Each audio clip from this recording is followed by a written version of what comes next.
Well, I can recap it. Yeah, good. Um, Yep. Anyhow, my old ass iPhone with a 4G connection, not a 5G. Um, Using it as a hotspot gets me better connection, so you can hear me rather than my own home Wi-Fi. Well, it's AT&T, so Interesting. Well, yeah, well, they gotta they love it. still support 4G, right? Well, they do. It's 4G LTE, but and its carrier is well, it was Sprint. Now it's T-Mobile, but the old phone model I have will not support 5G. So I'm running at 4G speeds, but I guess it's working fine. Interesting. Interesting. So I don't know if this is more of like, I think this is literally more just like reason to hate on, uh, more reason to hate on AT&T. You It's know always a what? good They time. they deserve it. I'm not even Always. gonna fault them for that. Yeah. So anyway, Well, oh wait, anyway. yep, straight fire that I want to start spitting right now. It is people are gonna disagree with me, but I think right libertarians have a tendency to be the only non hypocrites on a lot of social issues. And one of the ones I specifically remember was the idea of sex work and society. Like, all right, if you are against the commodification of race, gender, ethnicity, sexuality, sexual orientation, disability, etc., but you support the sex industry or sex workers, you are a hypocrite. Ooh, interesting. Why is that? Well, I mean, because the sex industry is inherently the commodification of those things. Like, I mean, think about it. You can't, like, go to a restaurant and the waitress is going to be, oh, would you like to feel the sweet rhythms of Africa, honey? Like, no. But go to a brothel, different story, right? And some people would say that's commodification of her culture or her race. Well, let's think about that. Hang on. Well, let's step back to where you said brothel. Or like, where are those even legal in the United States? I honestly don't even know. I just use that as an example. Obviously, a lot of the sex industry exists like underground, but it Yeah, seems yeah. recently there's been a big push for it to be more mainstream and acceptable. I think a lot of people are frankly just defending the existence of OnlyFans and such, and trying to justify their own porn addictions. You know, 100. if I can you still hear me? Yeah, Okay. The only thing I'll say about that is like, if you like, it's freedom. right. Like, the only thing I say is like, say like social issues, whatever. I'm more like, you do you. Like, if you're okay with that, like, you know what? That's your choice. Like, if you're not physically harming anyone, then you do what you want. Well, that's Well, there's an exactly interesting it. argument. There's an interesting argument to be made there. What you mentioned there, if you're not harming anyone, like Well, there's kind of an I mean, argument yes, that's and like, there's nuanced discussion to that. So of course there's instances where of course you could be, but the only thing I would say, and this is not, I'm not going to throw myself in any one box of an ideology of both politically and socially. But what I will say is,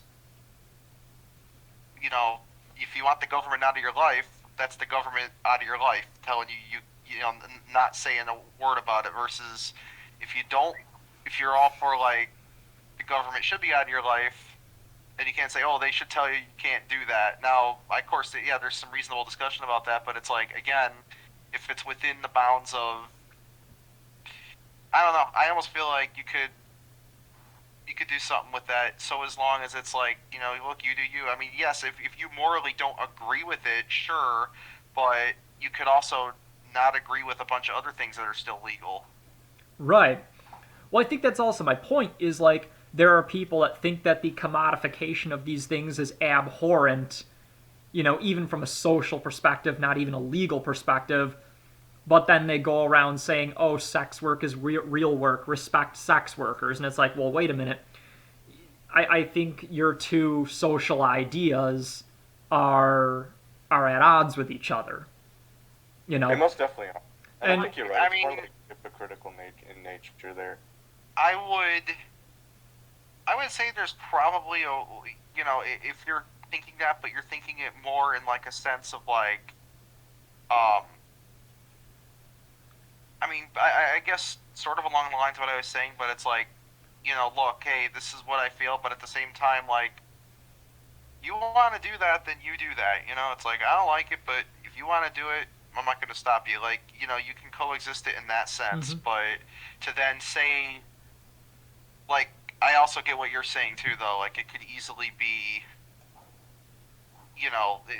hypocritical if you're like trying to say full stop.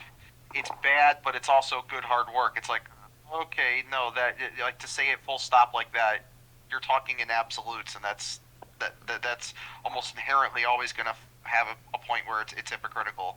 Oh, yeah, definitely. You bring up talking in absolutes will inevitably have a point where it's hypocritical. I 100% agree with that. Because one thing about life, I swear, nothing is absolute. Nothing is ever a full. This is every case every time. Like almost nothing, if not nothing. Mm-hmm. So are you saying that people have a problem with people commodifying themselves, or a problem with other people commodifying them? Well, I think it's both. I think like people commodifying themselves. Like I brought up the idea of like, like how do I describe it? You can't, go to a restaurant and say, oh, I want that hot Latina waitress. They'll tell you, get out of here. But, you go to a strip club and say, I want that hot Latina. They say, excellent choice, sir. And, if she's willing to do that and that she's commodifying herself, or say, for example, even you go on a porn website, you can go watch lesbian action videos if you want. And they're essentially commodifying their sexuality for a show. And the thing is, some people would argue they're doing damage to the LGBT community by doing that. So it's like they're commodifying others while they're commodifying themselves. But it's like, well, and this is just my take on it. I agree with you that if it's not harming anybody and if there's no coercion involved, that, okay, you can go do whatever you want. But there are some people that would argue, well, you're commodifying yourself, that's wrong. You're commodifying sexuality, that's wrong. And that's kind of like the core of my example.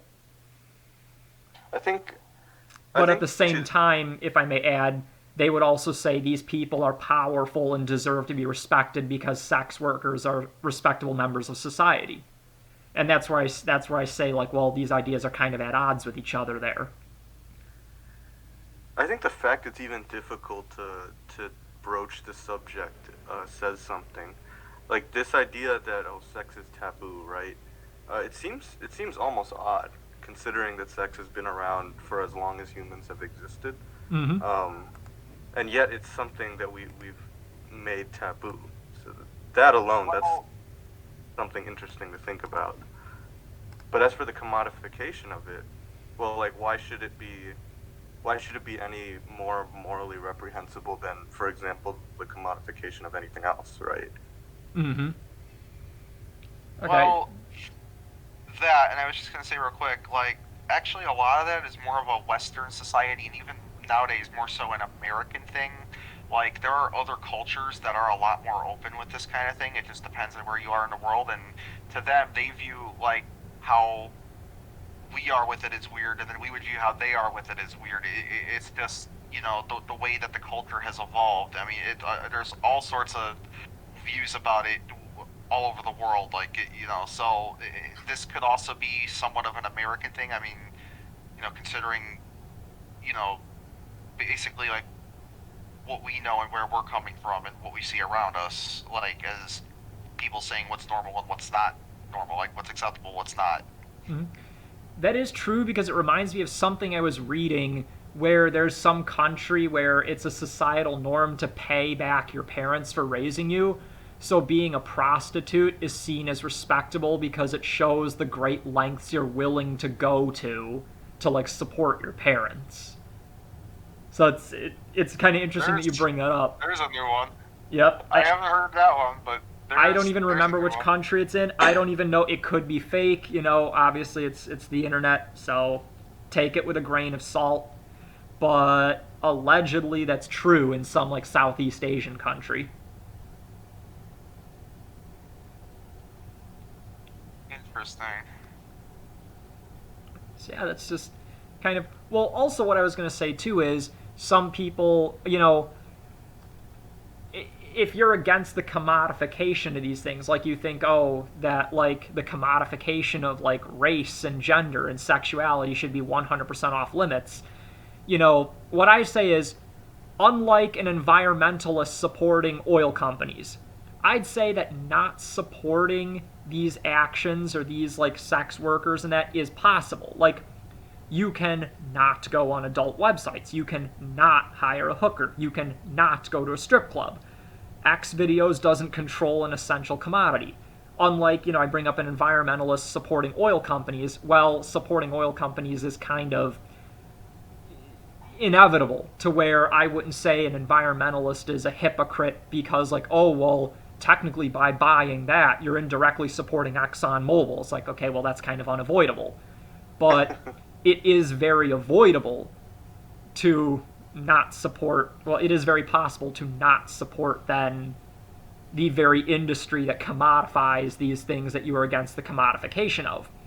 And Right, it's not like healthcare, for example, or insurance, where you kind of have no choice. Like, you have to support the big companies in those spaces because it's kind of a monopoly. yeah, Sex is not like that. There's literally millions upon millions of, like, I guess you could call them like companies in that case, or people, or I don't know, firms producing the product. interesting way of putting it, but if we're going to look at it that way, you know what? Okay. And I'm just going to address, you know, here come all the people whining about how sex is a human right and access to it is necessary, most likely as a way to justify their own addictions and lack of control. I guess, whatever. To be fair, in public, in person, how many people have you actually heard saying that? Like, I've only ever heard of that a few times, and it was all online. Well, that's exactly it, I think. I don't know how many people go around proclaiming, like, sex work is real work, sex workers are proud and respectable, but I see a lot of it online, so I wonder if a lot of it is just, like, grandstanding. That's a lot more of, that's like HR justifying its own existence, except I think that's just like people trying to justify what they're doing. Oh, exactly. They're probably just trying to justify, especially when you see it on Reddit and Twitter, they're probably just trying to justify their own porn addictions. You know, interesting you bring up HR. A lot of people get involved in HR that, like, hate companies and hate capitalism. But a really interesting thing is they don't realize that the idea of HR is to protect the corporation from their own people. Like, Exactly. they go into it and they get this little bit of power because, like, I get to fire Fred the homophobe. Ha ha ha, I hate this guy because homophobia. Ha ha ha ha. You're fired, Fred. Power, power, power, power, power. But what they don't realize is the job of an HR individual is to protect the company from its workers.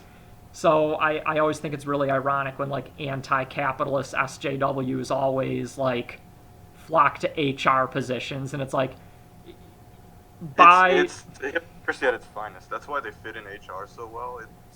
I always like to say a few things about. I mean, I have a lot of choice words about HR. We could go on for many moons about this, but it's just more hypocrisy, and that's what HR is. It's just a figment of the CEO's imagination. I like to say, it's an extension or an arm, basically, of the CEO and its board.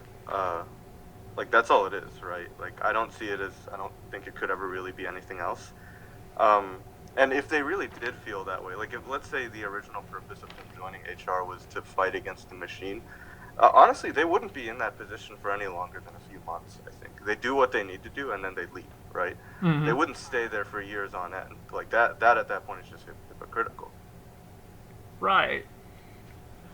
Interesting take.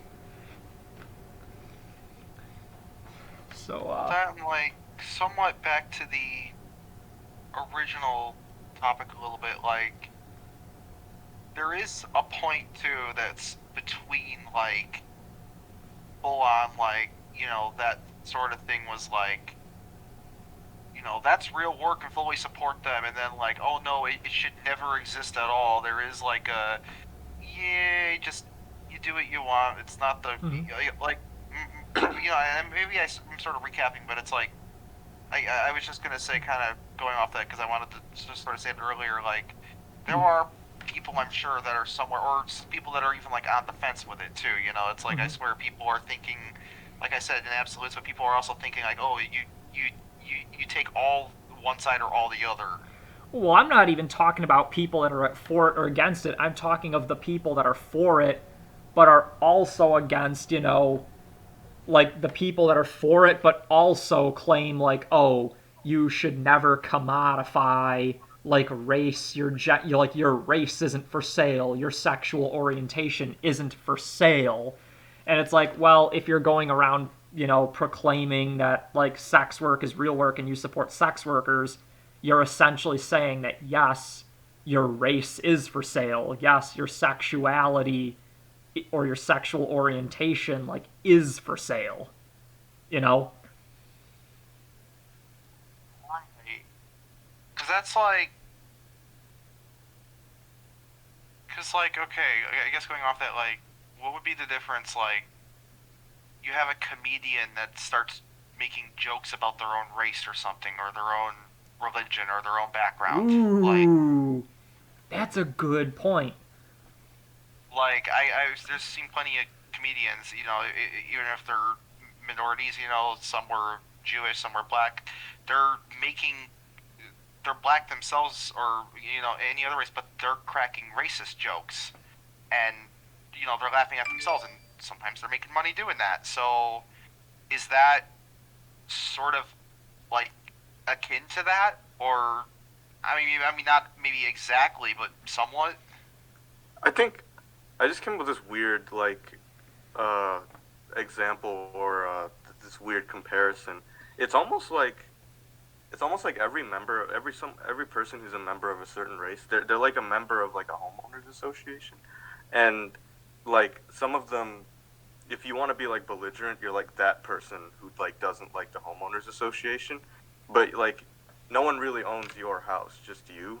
I mean, sure, you got to pay homeowners like dues every now and then. It's annoying, but like you're kind of free to do what you want. I kind of feel like it's almost like that, where it's like no one can really tell an individual how they define themselves or how they choose to, sell whatever they have. Now you're Um, spitting straight fire. Like, whoa.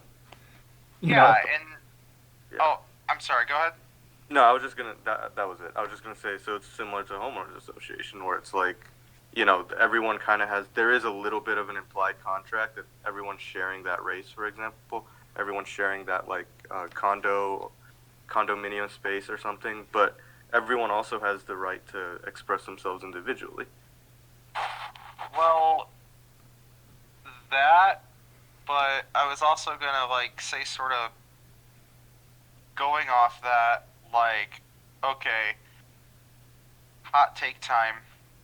If now this is sort of going off that same thing.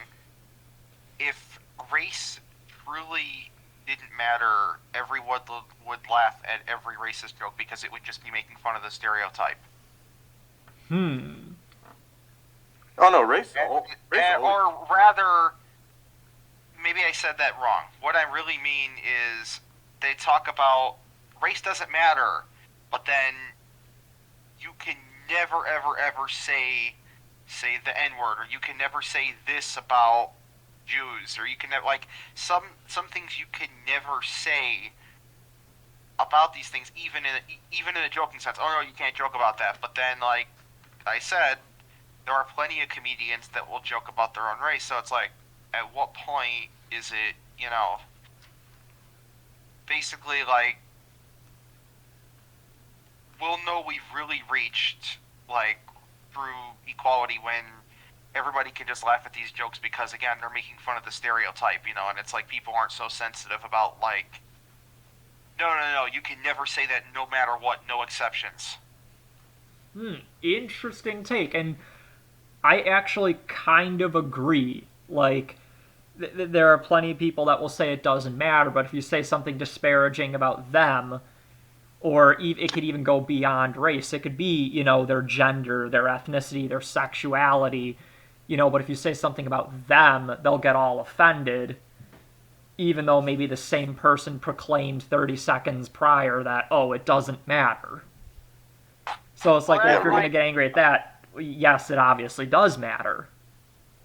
Well, that and like going off the same thing, this is just maybe a little tidbit we can add. Job applications should never ask you your race because if it truly didn't matter, they wouldn't ask. Exactly.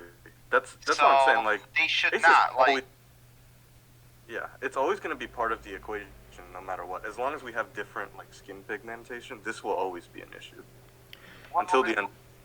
That's the thing. Like, ideally, true equality, like I said, which I would be all for, is like again, okay, like we're all human beings here. Mm-hmm.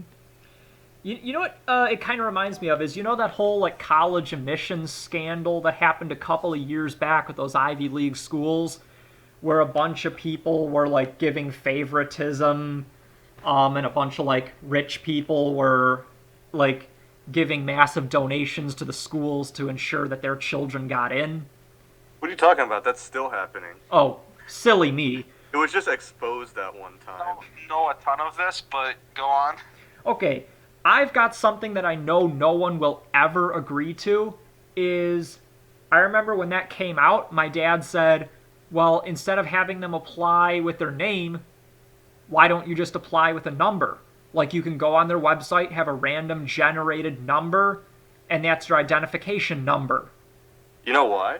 Why? Do you want to know why? Well, at least you know why I think that would never happen. Should I go a little further before you say it? Go ahead, yeah. I wonder if you could even cut out things like the application person is, whoever reviews it, is only allowed to see, like, your grades and certain other information. So they can't even see where you live. There's no way to even look you up to see, like, this person is applying from, the south side of Chicago. Like, there's no way they could figure out your race, no way they can figure out your income. They can, like, only see your grades and that, and they have to make decisions purely on things like that. So it takes your name completely out of the equation. It takes, like, your race completely out of the equation, your income completely out of the equation.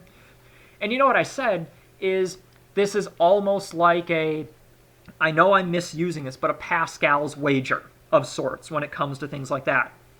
Is if we take race completely out of the equation for the college admissions, and suddenly, the amount of black people in schools, in, like, colleges, suddenly, like, doubles, then, okay, well, I guess the old admission system was actually racist. Let the lawsuits commence. But if it doesn't change, or goes down or something, well, then it wasn't. It's like,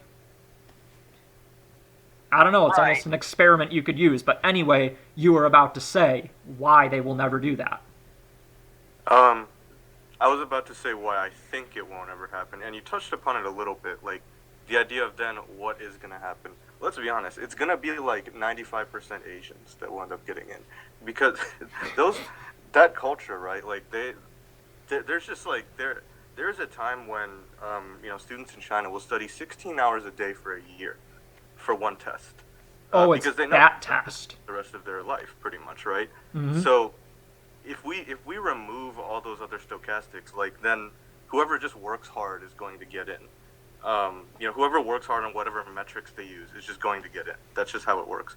And statistically, that's just going to be, the Asian people. It's not really racism. It's more like just based on test scores and how things have worked out. That's just how it's going to happen. It's going to be mostly Asians, some white people, and then, like, nobody else.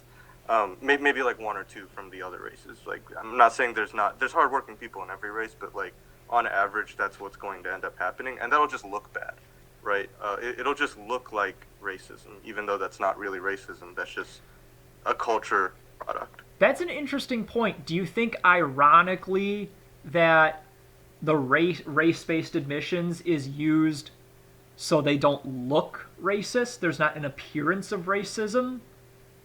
Yeah, I think so. It's theater. It's what I like to call theater. It's because if race really weren't a factor, like you mentioned, we would use nameless applications. We would just look at metrics, like we just look at the metrics. We would look at the grade, GPA, the essays, the teacher recommendations. Yeah, and I don't know if teachers are mentioning race in things like I doubt that happens. So like there wouldn't be any indication at all about this person's race. So like other than indirect things that you can't be sure about. So I think so. Like I think this idea that it's almost like I lost because of my race, like or I didn't get this opportunity because of my race. Sometimes that's true, right? Sometimes that is true. But the only way for us to really find out is to do this completely race blind. And the fact that no college is doing that, it's sketchy, in my opinion. It means they're trying to hide something. Like, why not just agree to this race blind admissions process? Like, if you're so gung-ho about it not being about race. Well, that and like you basically brought up actually pretty much more or less what I was going to say, except just in almost any businesses and workplaces, even things as simple as grocery stores. That's that is why they want to know your race. If you're in a huge pool of applicants and their diversity report doesn't look so good, and you're just as and you got two qualified people, one's black, one's white, and they have equal qualifications, and again, they need to get that diversity report looking better. Well, you know who they're gonna pick. Or same thing. We had no diversity report, for example. Like, what if we eliminated that incentive? Then there's the argument, like, then there's always the argument. There's always going to be the argument, like, well, we should give like those with minority like classifications a little bit of preference. And then the question becomes why? Like, because what? Like, why do we need to use race for that proxy? Why don't we use something else? Why don't we use like socioeconomic status, for example, if that's what we were concerned about? Why do we have to bring race into it? I would say something about the cultural Marxism theory, except that's been denounced as an alt-right conspiracy theory. Okay, I've heard people say it, and if you look it up, it comes up with a Wikipedia article that says it's an alt-right conspiracy theory because there are people that go around saying the Jews are orchestrating it. I have never once heard anybody mention Jews when mentioning this. So I swear it's just the media trying to make this look bad. You wonder why, but the idea is people are essentially tying race to socioeconomic status. That's why, like, I mean, that's a way of saying, like, well, we have A, B, and C, and we're saying that it's too difficult to measure A, B, and C, so we're going to use D and assume that correlates, which is just a statistical fallacy. All philosophy aside, let's get to the math and science. You know me, I like the math and science. The math and science does not care. The math and science says that you should be measuring A, B, and C, not D. It doesn't really matter. Nothing ever perfectly correlates. Well, but that's exactly why is you'll hear people say, like, if a black person is successful, oh, they're not a real black person. And it's like, well, wait, why? But that's no true Scotsman fallacy, right? Yeah. And it's, well, because they're successful. Wait a minute. That's racist. That's a racist statement in and of itself. Yeah, I was just going to say that. It's like, all right, but that's essentially what it is. And no, I do not believe it is orchestrated by the Jews. So please do not show up at my house with bats and chains. I think Kanye West will be saying that, and, well, he's a black guy, so, I mean, Kanye West is an idiot. This is undisputed. He's mentally deranged. I gotta be honest, I'm starting to regret voting for Kanye in 2024. Listen, it was a meme. No one can blame you for that. No one's gonna blame you for that. Okay.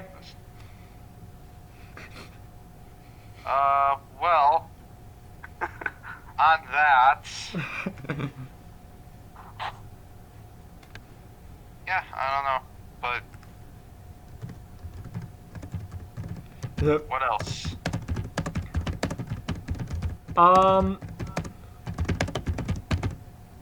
Oh, in automotive news, because I said I was going to talk about this.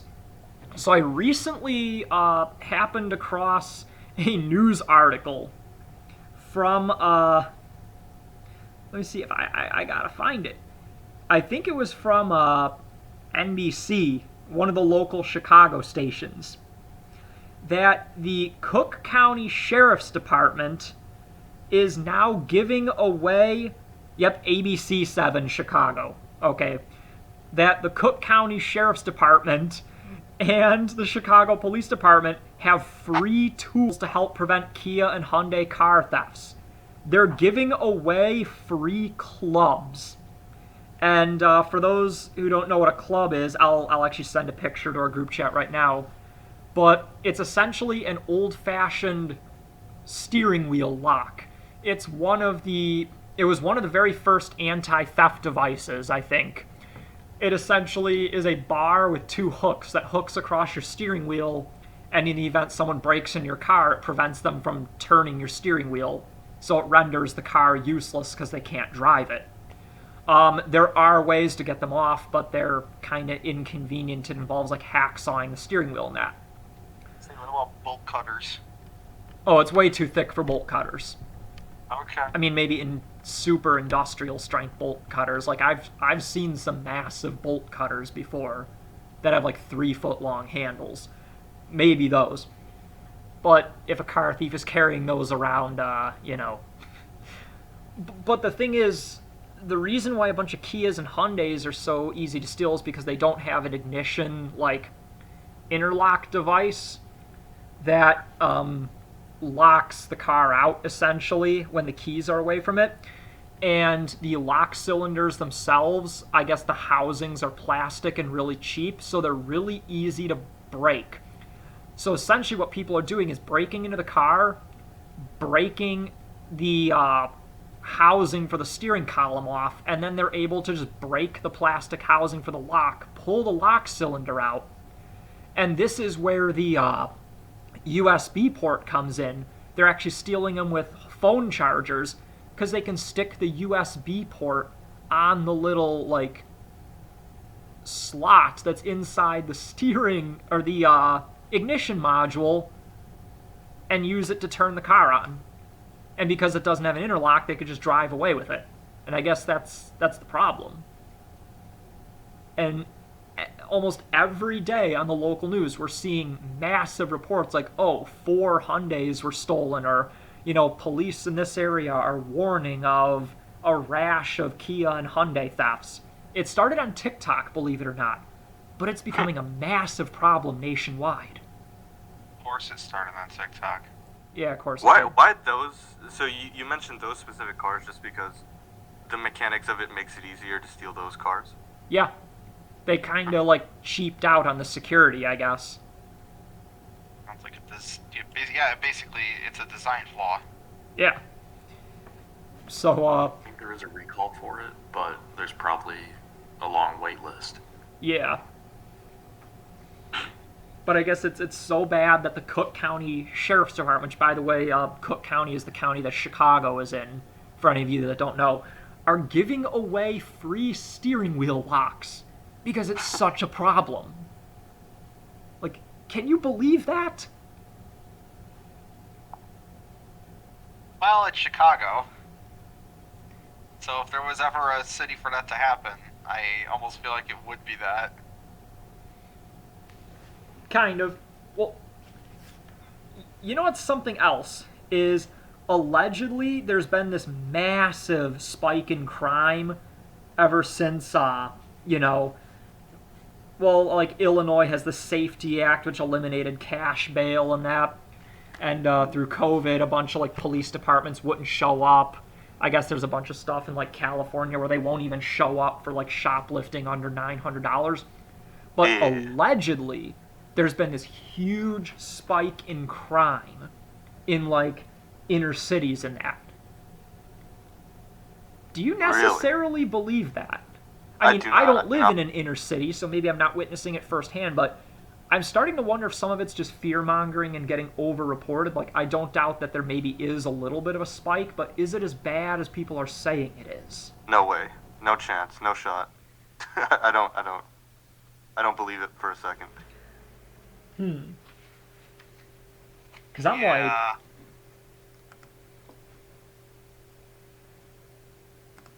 okay, this gets into a really...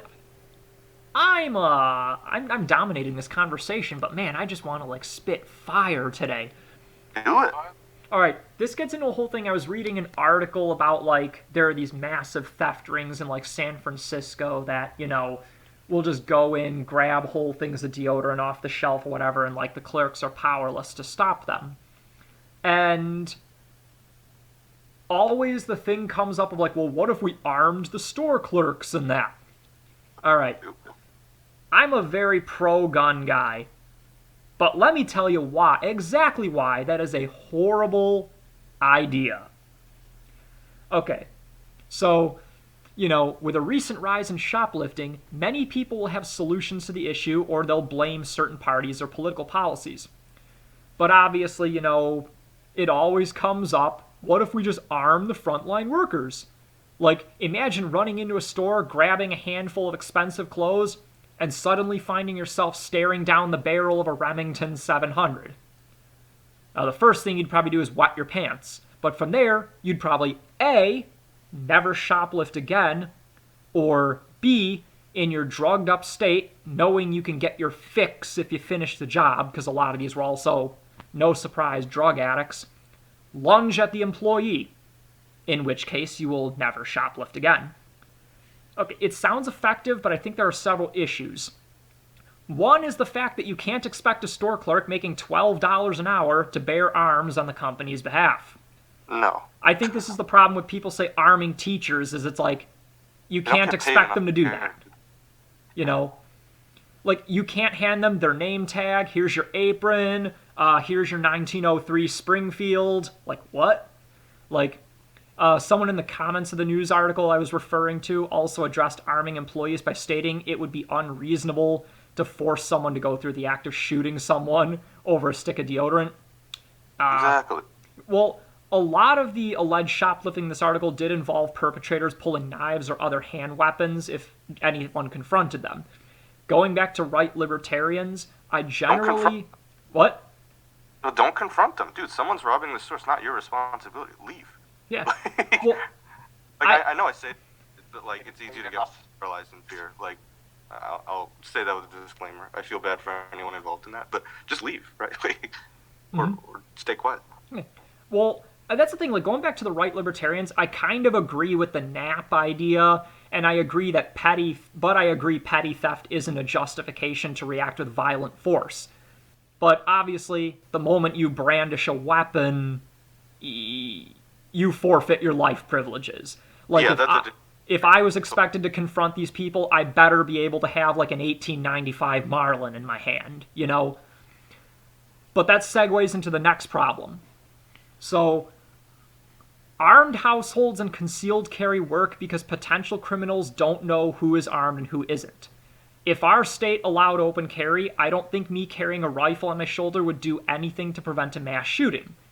Because the mass shooter would see me and know, oh, I have to take this person out first. It paints a target on your back. See, concealed carry works by creating a Schrodinger's cat of armament. You don't know who has a gun and who doesn't. But you see the problem. Armed store employees might cut down shoplifting by 95% or so, but the problem is the 5% who continue to do it would basically go in expecting a fight. When they expect defense, they will bring offense. So now you'll have petty shoplifting turned into armed robberies, hostage situations, or even straight up murder because they know, oh, they got to take out the clerk first. And I don't think it's going to sit well with most people being told, oh yeah, well, welcome to orientation. Oh, by the way, you'll probably be in serious physical danger in the event of a shoplifting. Wait, what? Oh, yeah, the thief is probably just going to come and, like, blow your face off, you know. No worries. Like, Well, you can't tell a store employee that, and you can't I, expect I them to have to do get that. going, but this was a riveting conversation. I'll see if I can come back after a bit. Sorry, what? I have to get going. This was a riveting conversation, but I'll see if I can get back within like a few minutes. But All right, talk to you. so Kay is gonna get off for a second, I guess. Right. Yep. See you guys. yeah. Yep. I mean, on the humorous part of this, I guess I did just find the most libertarian way to ever to raise wages. Arm the store clerks, but due to the dangers involved, the designated rifleman gets paid $50 an hour or something ludicrous. Hazard pay. Yep, I'm pretty sure both left and right libertarians just cream their pants upon saying that. Like, wait, an armed society leading to the reduction in shoplifting? The workers will be getting paid $50 an hour? You know, like... Okay, there's a couple nuanced points I want to bring up, not necessarily being for or against. That ending this. part was a joke, by the way, but obviously, so No, I overall of I course. agree. Horrible Of idea. course. Horrible Of idea. course. And yeah, no, I'm not gonna say like this is good, but even as like a side point, like the PR disaster of that, like that's another reason they would never do that, because as far as I know, I mean, okay, and this would depend on your state, but there may already even be a legal way to do this, but what company wants to say, we have armed store clerks? Yeah. Like, you know, and then what company wants to say, we're proud that we shot this many, you know, shoplifters this year? Yeah, you know, like, what you got a company- point.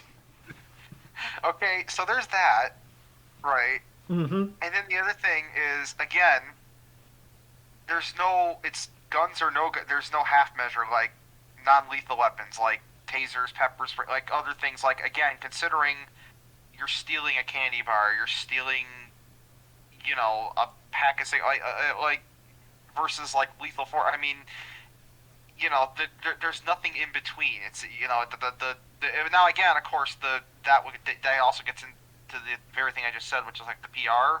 Mm-hmm. But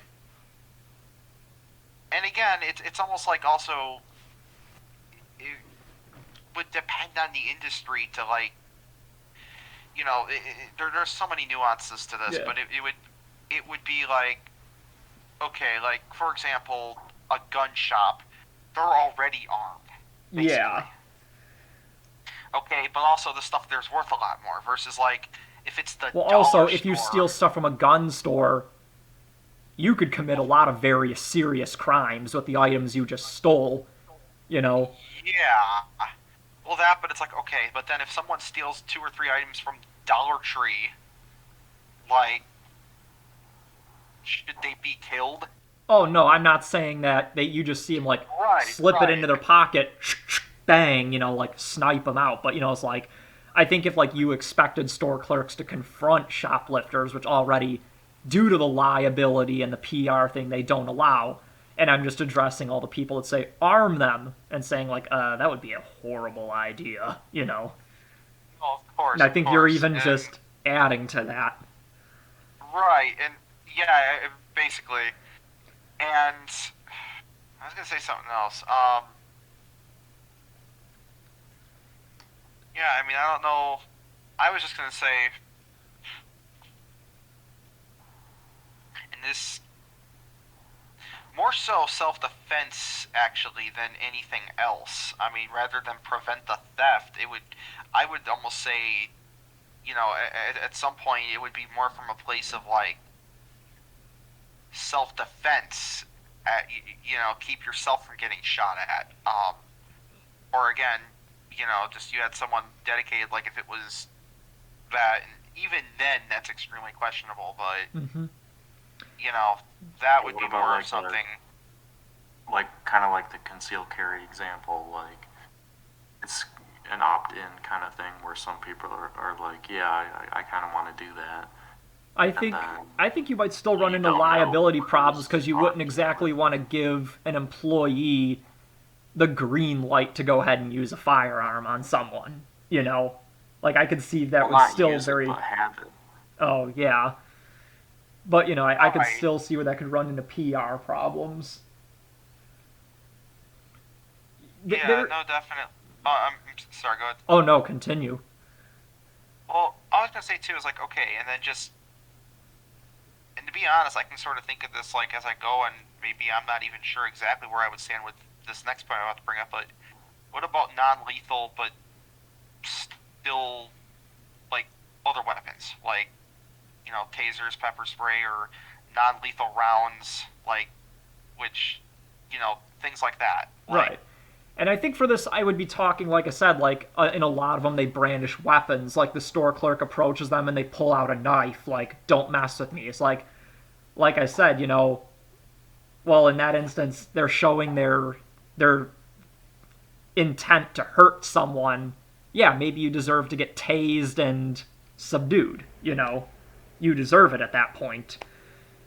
But even then, like, it seems like a lot of companies would just rather take the loss than,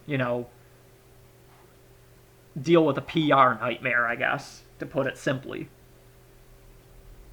I'd imagine a lot of gas stations in the city or whatever have some sort of defensive mechanism like pepper spray or something. Probably.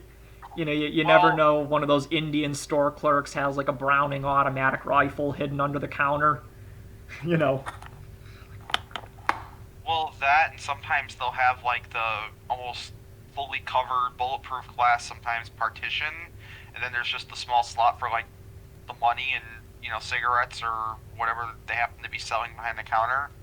Like they already will do that in some ways as a measure because again that's probably, well, a, it's better for the PR, but b, it's like, well, that's a huge liability. Like you make a good point that actually like that's probably even more than, I'm not a lawyer, but my goodness, do you want to be the lawyer for that company, like, having them like to have to carry insurance and stuff like that for like, you know the clerks being armed. Yeah. There is a really interesting thing that I don't even know where I stand on this, but it's like food for thought, maybe. And it brings up like images of the Old West and cattle rustling. That allegedly, and I don't know how true these crime spike stories are, because I feel like some of them have got to be exaggerated. But allegedly, there are some small businesses and places that are just being robbed blind. Like, you go in and you grab, like, a bunch of designer shirts off the rack, and suddenly, they're in the red that quarter, or that month or something because you stole that much merchandise. So at what point does stopping these thieves at any means necessary, at what point does it become defending your livelihood? If you were like the owner of like, you know, Sally's Boutique, I just made up that name, and you're getting robbed blind constantly. At what point does Sally pull out her 1886 Winchester and say enough is enough, because if this continues another 3 weeks, I'm not going to have a business? I don't. It's like it's interesting food for thought. Like, when does it become defending your livelihood?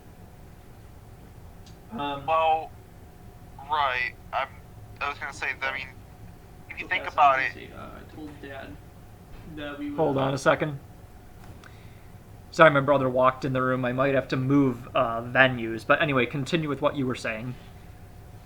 no, I was gonna say is like, let's not just forget, and this is the whole reason, security cameras and other preventative. I mean, obviously that's not the, it still happens, but it's to try and deter it. But a lot of that also comes down to, again, how effective are the police in the area too. I mean, there's a lot of different things like that. Like if yeah, look, we try to, the police aren't doing crap. Like we have the security camera footage. We have like, but it's still not doing anything. Like that's a different story than, like, oh no, something like this is always getting taken care of. And then again, it also depends. Like if you're some small store in some small town in the middle of nowhere, that's a different story than, some much larger town. Um, just as far as like how that will be enforced. But then again, you're probably more likely to be robbed in the larger town. So I don't know. That was just an interesting like food for thought I came up with. Well, at what point does it become defending your livelihood if like you're a small like mom and pop shop and can't keep taking these losses, like they're putting you out of business, and then you have these situations where allegedly the police refuse to do anything about it. It's like, you know, I don't know where I'd stand on it. I feel like it would be highly, highly nuanced, but it's like, at what point is it like, confront the thieves, drop the merchandise? Right. What about this one? How about you work at some dangerous location and the place you work for doesn't have adequate defensive measures in place? Should you be able to take it upon yourself to, defend yourself independent of whatever job you're doing? That's an interesting thing because, like, I don't think I would ever put myself in danger for, like, some mega corporation. Like, hell no. But, I mean, if it was, like, my own business, or say I worked at, like, some small co-op where it's like, oh, the leftist libertarians are loving me today. Where it was like, I was an owner, I was like, really like, this is my life's work, and that is like, I might be more willing to do more for it. Whereas, like, involving defending the business. If it's some mega corporation, no. Defending yourself. Oh, like if they turn on me.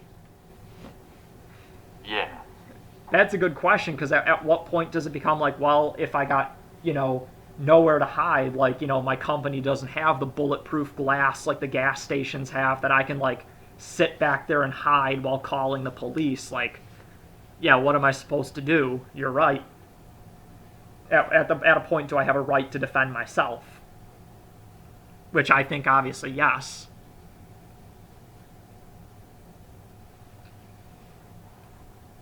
Yeah,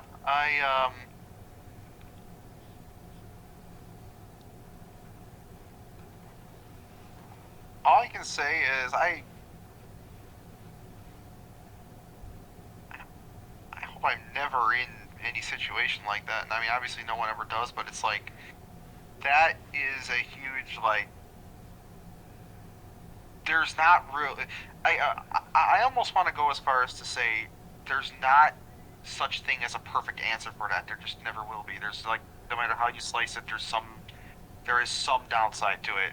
Right. Like I said, like, if I worked at a big corporation like Walmart and we were getting robbed, it's like, oh yeah, take whatever you want, I'm going to do whatever I do to make sure I don't get hurt. Don't give the robber a reason to hurt me. I'm not risking my life for Walmart Inc., So, Right. yeah, screw off.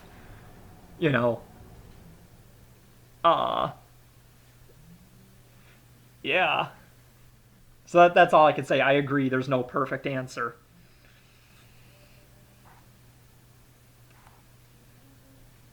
Trying to think if I have anything else to say on this. I don't know.